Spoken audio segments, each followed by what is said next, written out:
Hit by a car and struck in the head, the doctor told me I might lose my memory. I jokingly asked my boyfriend, who was sitting by my hospital bed, who he was. He froze for a moment, then coldly replied, "We're just ordinary friends." I looked at the man sitting by my bed, hearing him say the words "ordinary friends" with a detached, indifferent expression, as if it were no joke.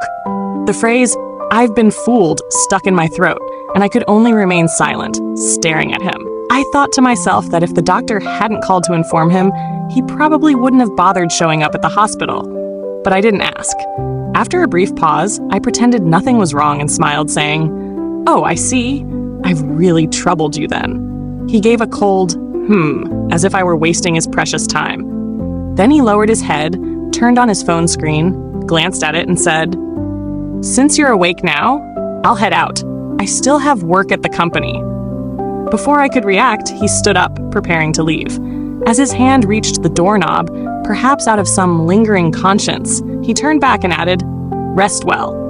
The smile on my face faded completely only after the door closed, my expression turning blank. No one knew that Chinjan and I were in a relationship. We were college sweethearts. After graduation, we moved to Shanghai together to start our careers, both joining a top-tier company as market planners. Back then, though young, we were sensible enough to know that workplace romances weren't ideal, so we mutually agreed to keep our relationship under wraps. 4 years later, we both got promoted to department managers, each leading separate teams in competition with one another. At that point, going public with our relationship became even less feasible, and our secret romance dragged on to the present day. I had once hesitated and asked him if we should make it official, since the company had no rules against dating. But every time, he'd brush it off evasively.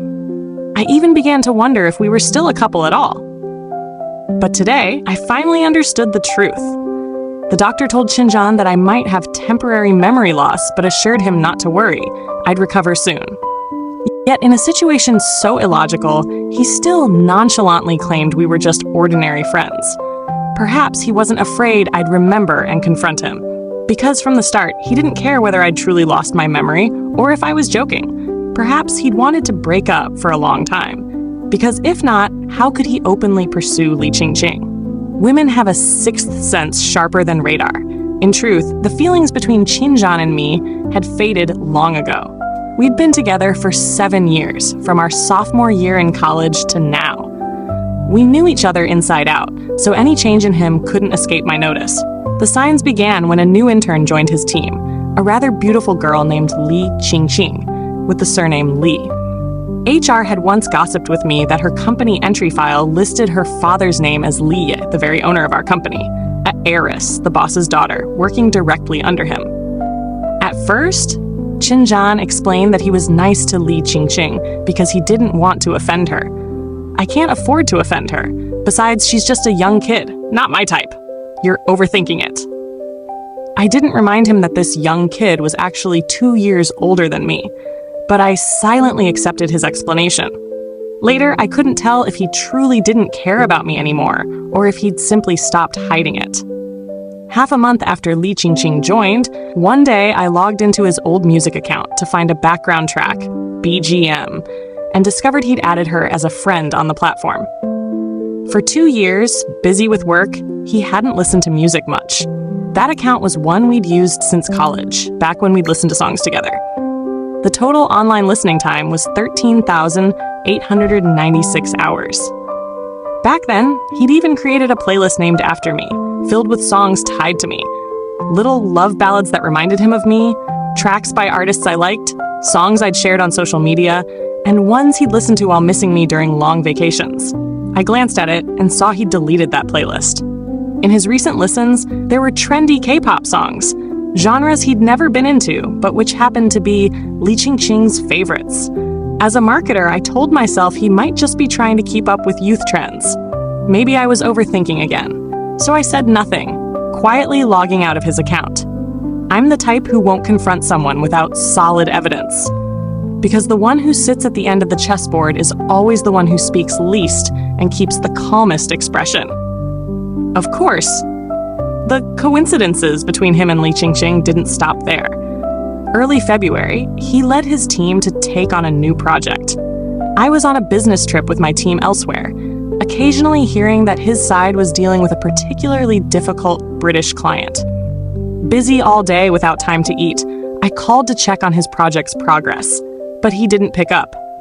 Assuming he was occupied, I sent him a message. He didn't reply. Later, scrolling through social media, I saw him post a group photo. Li Qingqing stood beside him, flashing a victory sign with a bright smile. The project seemed to be going well. His caption read, "Know yourself and your enemy." Li Qingqing posted the same photo, but her caption was, "100 battles, 100 victories." I clicked into her profile and noticed both their statuses had changed to these lines, like an unspoken understanding unique to their project. His previous status had been a poem. Hoist the sail past the rocky shore, hang the sail to gather the sea's moon. Because my name is Xiyue, Xiao Xiyue. I didn't know if he thought of me when he changed it.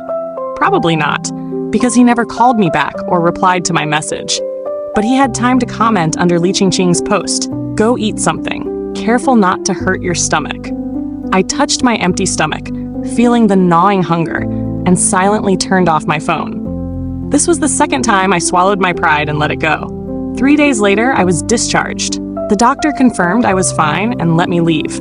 During that time, I received no messages from Qinjan, but he did send a bouquet. Cappuccino flowers, my favorite. Holding the flowers, I decided to give him one more chance. I sat in the hospital corridor and called him. The phone rang for a long time before someone picked up. I asked gently, "Qinjan, I'm being discharged today. Do you have time to pick me up?" We both tacitly avoided mentioning the memory loss or ordinary friends incident, as if it never happened. He didn't answer immediately. After a pause, he said, "Sorry, Xiyue, I'm really busy and can't make it. Should I call you a car?" I calmly asked, "What are you busy with?" There was silence on the other end, as if surprised by my directness. I'd always been understanding, rarely pressing him for answers. But I knew well that our latest project had just ended, and this should be the freest time. Yet he said he was busy. He didn't respond. I sighed and hung up myself. In truth, whether a man loves you or not is crystal clear. I recall, early in my career, when I had acute gastritis at 3 a.m. Before passing out, I managed to call him. When I woke, he was by my bed, eyes red. One foot in a slipper, the other in a sneaker, both left ones. I weakly laughed. He panicked, his eyes reddening more. Still laughing. When I opened the door and saw you passed out on the floor, I nearly had a heart attack. Next time, call emergency first. What if I don't pick up? It's dangerous. Back then, I looked at him with a trusting, radiant smile. But in my heart, you're the safest place. See? There was a time when he cared for me like that. We once loved each other deeply and sincerely, though now it's all broken. Recalling those old memories still brings a bitter smile. I shook my head and tossed the cappuccino bouquet into the trash beside me. "Don't like this bouquet?" A voice came from behind. I turned to see a stranger. He looked at the flowers in the bin, apologetically saying, "Sorry, I accidentally hit you with my car yesterday. I brought you to the hospital, and after contacting your family, I had an urgent matter and couldn't stay. This was my discharge gift. Also, I've covered all your medical bills. I'm truly sorry. If you need anything else, just let me know." I was stunned, then laughed. So even this bouquet wasn't from Qinjan. I looked up, smiling politely. "Sorry, I thought it was from someone else." I sighed inwardly. I've always been understanding and mindful of face, but that doesn't mean I'm weak or easily trampled. Qinjan and I? It's truly over. When I returned from the hospital, Qinjan was at home. As I opened the door, he sat on the sofa, the TV on, but playing a variety show he never liked. He held his phone, texting someone, a slight smile on his lips. The dim light from the screen cast a gentle glow on his face, making it unusually soft.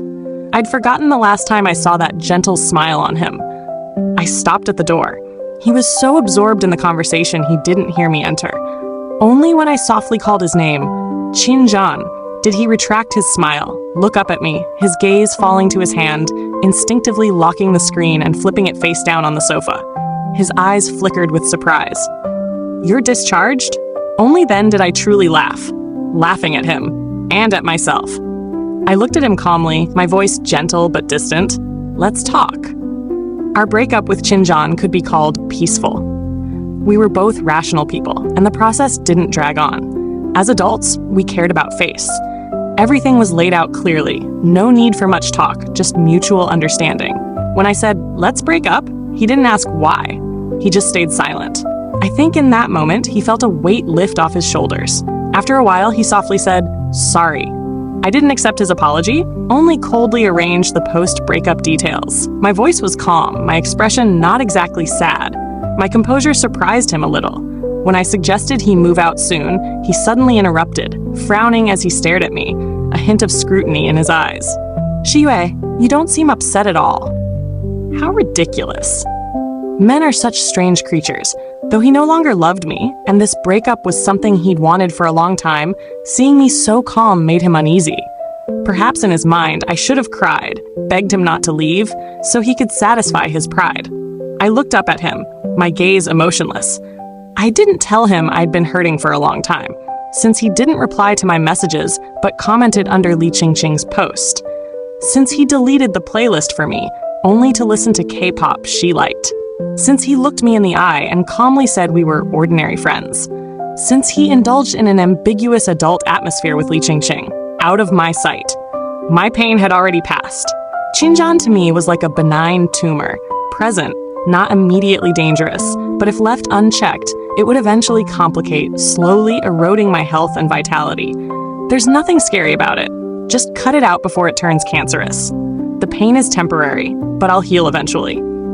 Before leaving, after packing, I asked him one final question. "Chinjan, did you change because Li Qingqing is Li Ye's daughter, or simply because she's herself?"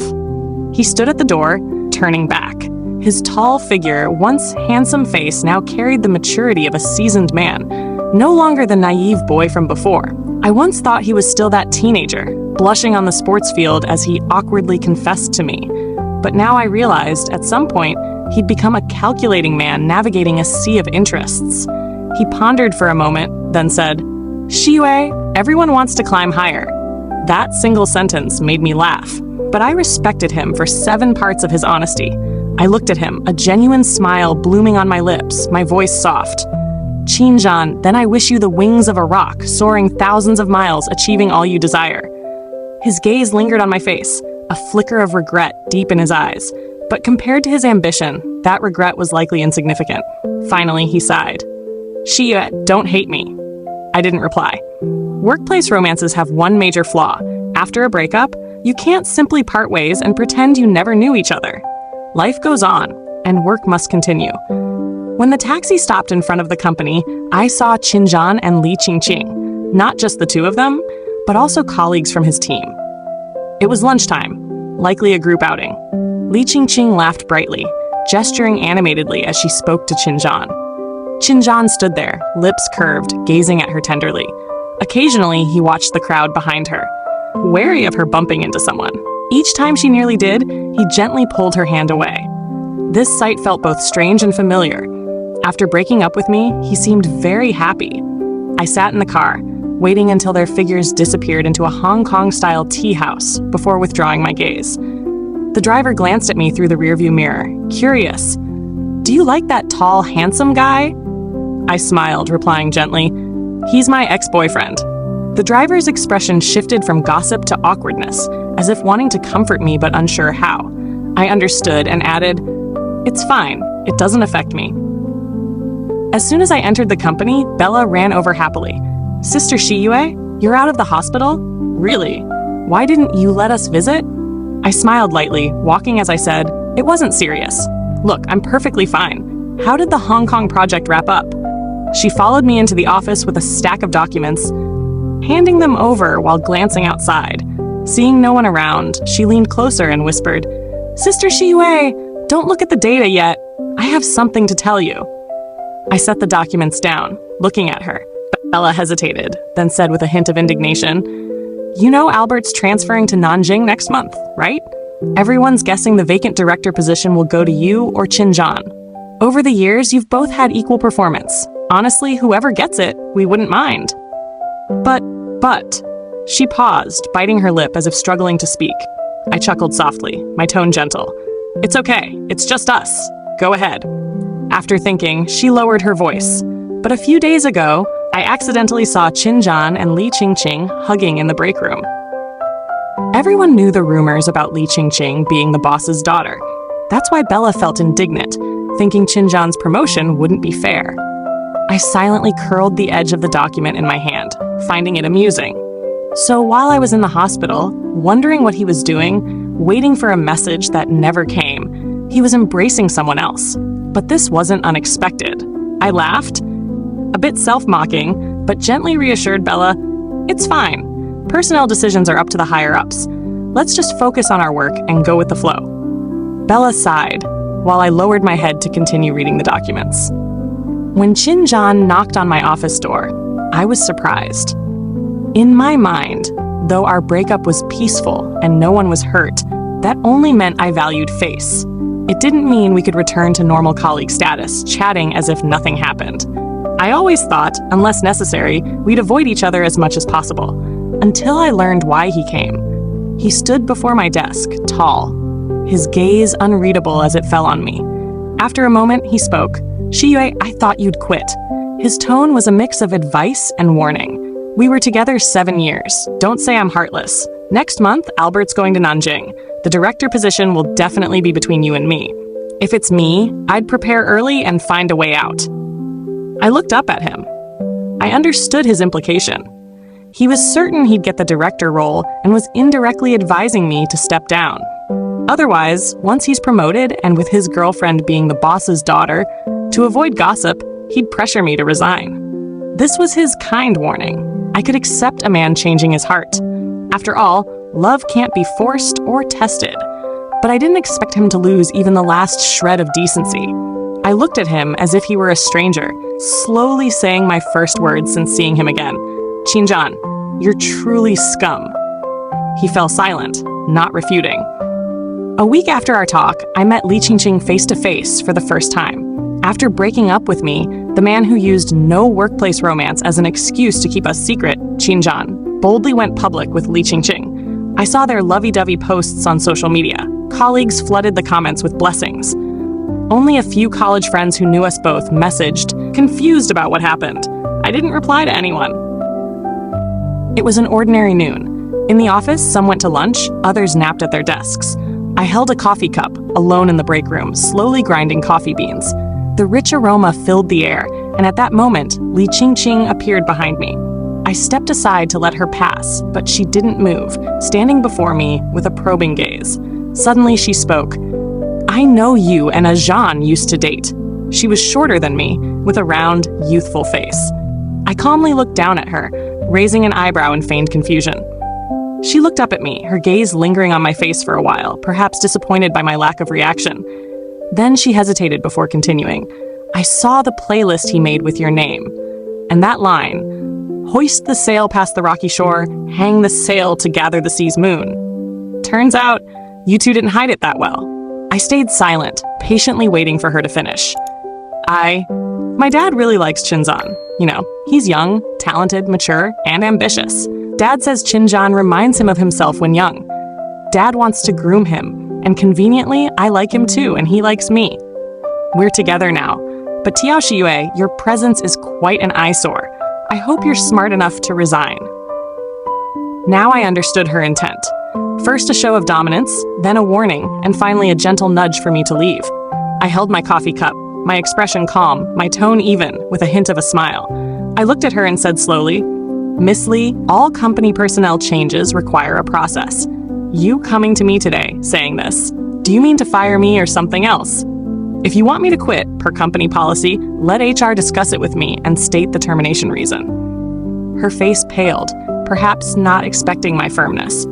Before leaving, I glanced at her frustrated expression and added softly, "Oh, and personnel changes for management and above need the chairman's approval. Meaning, the only one who can fire me here is the chairman. You're just an intern in Qin's team. I think you're meddling a bit too much." With that, I ignored her reaction, picked up my coffee, and left. Not long after my talk with Li Qingqing, Albert's Nanjing transfer was announced. Before leaving, the chairman hosted a farewell party. All senior managers attended. Everyone knew this was not just to bid farewell to Albert, but also an opportunity to reshuffle the core department's staffing. When HR placed the invitation on my desk, only Bella showed visible tension. She was someone I'd personally trained. She slumped over the desk, first encouraging me, then seriously saying, "Sister Shiyue, no matter what happens, our team stands with you. If there's no place for you here, we'll go somewhere else together." I laughed, tapping the invitation on her forehead. "What are you saying? It's just a meal. Have you forgotten my life motto? Build a bridge over water, carve a path through mountains. What's there to fear? Besides, the loser wouldn't be me." That night, I was perfectly composed. In the private room, leaders from marketing, management, HR, finance, and sales were all present. Chairman Li Nian sat at the center, with Li Qingqing to his left, and Qinzhan beside her. The moment Li Qingqing sat next to the boss, everyone exchanged knowing glances. It had been a rumor, but now an intern sitting there confirmed it. Yet, since the chairman didn't introduce her, no one dared ask. I sat upright next to Sister Pan from finance, eating properly, chatting when needed, silent when appropriate.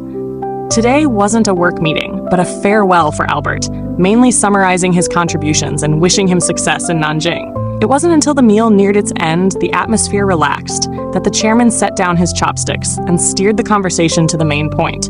Over 50, well-maintained, with a sharp gaze, he scanned the room. Then he picked up a napkin, slowly wiping his mouth, his deep voice resonating. "While we're here, besides seeing off Albert, I have another announcement." I set down my chopsticks, looking up at him, my gaze briefly passing Qinzhan. He smiled faintly. Composed and mature, a good match for the shyly smiling girl beside him. I withdrew my gaze, calmly taking a napkin to wipe my hands. Li Nian's voice remained steady. "Everyone knows I have only one daughter.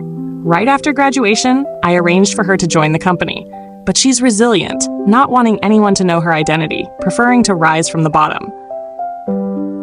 Over the years, she's done well. I've heard many of you praise her to me, which pleases me greatly. Now, the time is right. With Albert leaving, I think it's time to introduce her." His gaze settled on me, a proud smile on his face. He gestured toward me, his tone gentle. "Shie, come to your dad. Let everyone recognize you." The room fell silent. Only the sound of a spilled glass broke the stillness. I instinctively glanced over. "Qinzhan." He maintained his composure, apologizing with a smile, calmly wiping the spill. His movements weren't flustered, but his face was slightly pale. His eyes met mine, something swirling deep within, but I looked away, not sparing him another glance. I stood, walked to the chairman's side, and placed my hand on the back of Li Qingqing's chair, her face now ashen. I said politely, "Miss Li, please move." A sharp intake of breath sounded somewhere in the room. The party achieved its purpose and soon ended. I could imagine tonight's events would cause a stir in the company.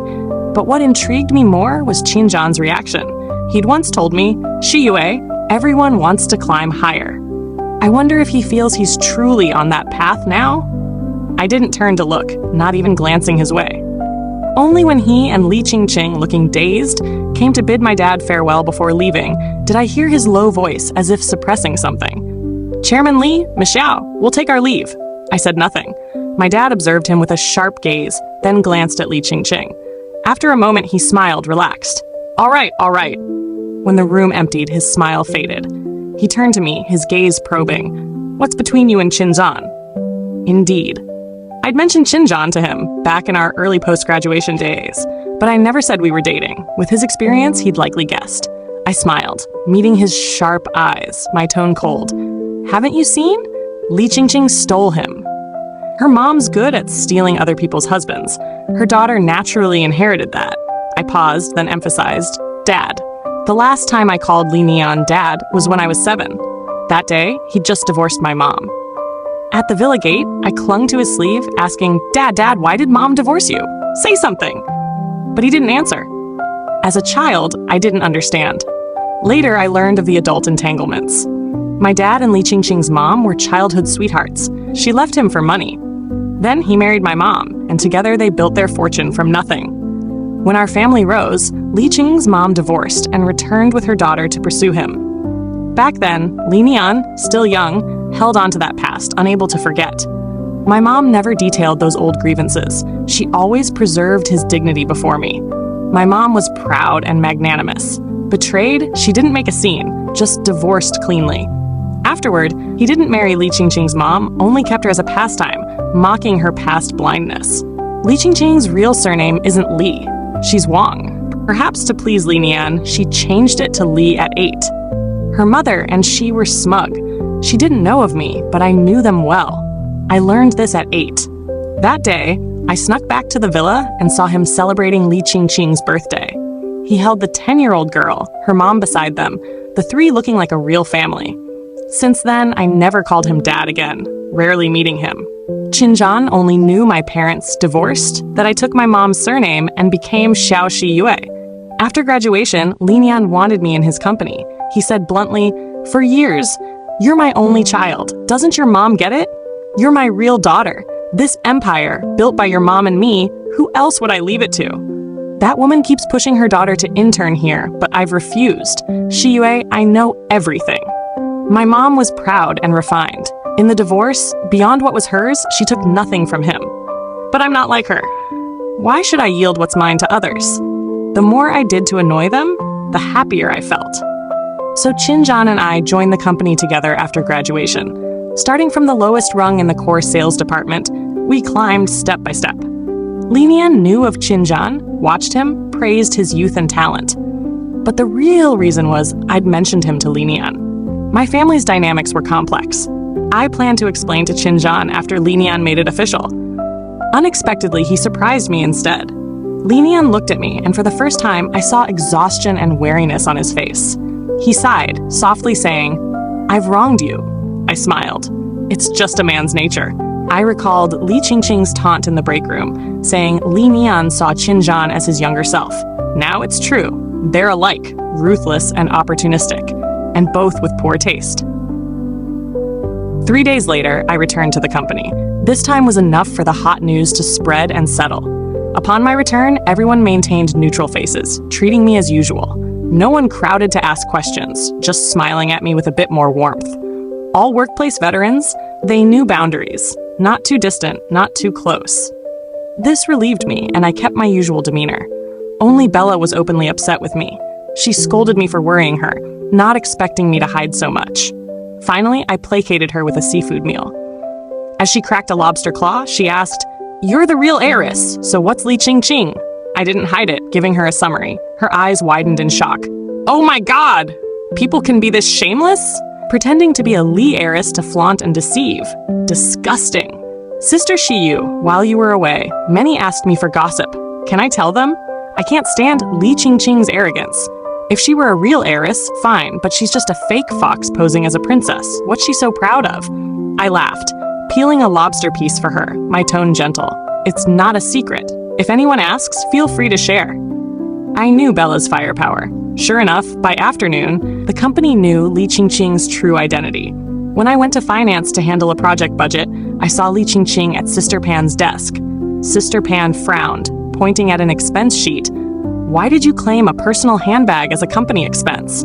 This isn't approved. Also, review the others. Don't mix personal items into company books. Li Qingqing's face darkened. She snatched the sheet, glaring at me as if I'd orchestrated it. I said nothing. Since Li Nian revealed my identity, I'd begun overseeing all company aspects for a macro view. Naturally, this meant Qinzhan couldn't become director, still under Albert's remote oversight from Nanjing. The manager position I vacated post-promotion couldn't go to Bella yet. She needed more growth, so the company hired a new sales manager from another major corporation. After the staffing adjustment, many colleagues sent messages or called to congratulate me. Only 2 were exceptions. Whether from guilt or something else, since my return, Qinzhan and Li Qingqing avoided me. It wasn't necessary. I had no time for them. The mounting company work demanded my focus. I had no energy for their personal affairs. Besides, bridges are for rivers, roads for mountains. We were never on the same path, but they didn't see it that way. Li Qingqing approached me first. Again, the quiet break room, the faint coffee grind scent. Only now, her expression shifted from arrogance to anger. Behind me, she gritted her teeth. Two-faced. I ignored her. She continued, "Your mom acted so noble, claiming not to care. saying she'd cut ties with my family. I thought you both didn't want the Lee wealth. But you're just as fake, pretending to be high-minded while secretly fighting for it. If you're truly noble, if you despise my dad's money, then leave. Words one way, actions another. Despicable, disgusting. This made me laugh. I laughed out loud. Honestly, I dislike dealing with unintelligent people, especially someone like Li Qingqing. Bella once asked if I'd planned to deal with her. Perhaps no one believes it, but I never intended to. Because, as long as she stayed, someone would naturally humiliate her. Her presence here wouldn't trouble me. Beyond trying to impress Qinzhan, she meant nothing to me. I never saw her as a rival. She's unworthy. I looked at her, my gaze gentle, like watching a clown. Li Qingqing, don't say such foolish things again. Look at you, furious to the point of madness. I'm just taking back what's mine, and you act like I've ripped out your heart. If I were you, I'd tell your mom to find another way to please him. Pitiful. All these years, you two schemed to flatter Li Nian, yet beyond a meager monthly allowance, you don't even have a house. But rest assured, now that I'm running the company, your living expenses will stay the same. Consider it payment for entertaining him all these years. Her face shifted from green to purple, then pale. Suddenly, she smirked, as if finding a counterattack. I can't outtalk you, but Tiao Shiyue, I'm not empty-handed. Your 7-year boyfriend, isn't he mine now? I didn't blink, replying calmly, trash belongs in the bin. He's yours, so keep him. What's there to brag about? I thought Li Qingqing chose Qinzhan because she liked him, but perhaps to her, he was the youngest manager, favored by Li Nian. She needed a foothold. He was the perfect pawn. In a way, they suit each other. Two users, leveraging each other, thinking they'd rise, only to end empty-handed and disappointed. Just imagining it is funny. Done. I felt tired. I looked at her patiently, still polite. This is the last time I'll talk to you like this, Li Qingqing. Hope you learn to behave and keep a low profile here. Otherwise, I assure you, my patience won't always be this good. Tears welled in her eyes. Sadly, I'm not Qinzhan, unaware of pity. I stood, smiling as I watched her tears, thinking, beautiful. Qinzhan's resignation wasn't unexpected. I couldn't think of a reason for him to stay. His process was routine. I didn't care. But on his last day, he messaged, asking if we could talk. I didn't know what was left to say. The night Li Nian revealed my identity, he'd called, saying he was waiting downstairs. But Li Nian wanted me at the villa to network. I didn't go home or reply. Later, he seemed to understand and stopped. But this time, perhaps the last meeting, even without a reply, he came. I always admired Qinzhan's calm demeanor. Perhaps it's a trait of the successful. He could pretend our betrayals never happened. His composure made me wonder if my memories were wrong. He remained cool, his gaze sharp, emotionless. Even his lips hinted at a smile, as if we were old friends. He stood at the door, softly asking, "Can we talk?" I stayed silent. He entered, handing me a coffee. I took it, standing with him by the floor-to-ceiling window. Night fell. Skyscrapers glowed like a galaxy through the glass. Beside me, Qinzhan sighed. Do you remember when we first started working? That was nearly 5 years ago. 2 fresh graduates, standing at the top floor, gazing at the city's lights. Back then, he was full of passion and ambition, wanting a solid career. But starting, he got menial tasks. Later, with his skills, he secured a $1 million contract, only for his boss to take the credit. He got a small bonus, 500 yuan. With that, he took me for hot pot. The steam obscured his face, but I recall his voice. The first and last time, I saw a flicker of uncertainty in his eyes. He asked, "Shiyue, will we ever succeed like this?" After that meal, I went to Li Nian. Since divorcing my mom, she'd never met him, never touched his money or resources. Even when he gave me an unlimited card, we never used it. But that was the first time I asked for help. For Qinzhan, I still remember Li Nian's surprised look. He was pleased I'd seek his aid, but added, "Shiyue, if a man can't handle even this, needing my help, he's not worthy of being a Li's son-in-law." Still, he watched Qinzhan. At public events, he praised him. A leader's favor is a guiding light. From then, Qinzhan's career soared. He was smart and capable. I just didn't expect us to drift apart on that path. He was like a scholar of old, seeking a princess's favor to rise. Perhaps that's his definition of success. Qinzhan looked out, his voice nostalgic, mixed with a sigh. How did we become like this? Even, he smiled, tilting his head to study me, but said no more. After a while, his smile faded, his gaze serious. Can't we even be ordinary friends? Xie, I betrayed you, but you hid something too. Doesn't that make us even? I sighed, meeting his eyes calmly. Qinjan, I don't get your even. Your even rests on me being Linian's daughter, but have you considered, if I weren't, where would I be? I'd watch you and a corporate heiress flirt while I'm oppressed, forced to resign. By non-compete terms, I couldn't even stay in this industry. All my efforts, years of struggle, reduced to a stepping stone for your romance with Li Qingqing. When I'm cast out, homeless, you'd be in a skyscraper living your best life, right? Qinjan, now you say we're even? How do we even that? I looked at his pale, dazed face, smiling coldly. No even, Qinjan. What you owe me remains a debt for life. And I've no intent to nobly forgive you. From now, dust to dust, earth to earth. If we meet again, just strangers passing by. Done. I wasted no more time. I checked my watch, politely saying, you should go. As he turned, his figure wavered. It'd been long since I saw him so unsteady, but this path was his choice. Later, I ran into Qinjan once or twice at industry conferences.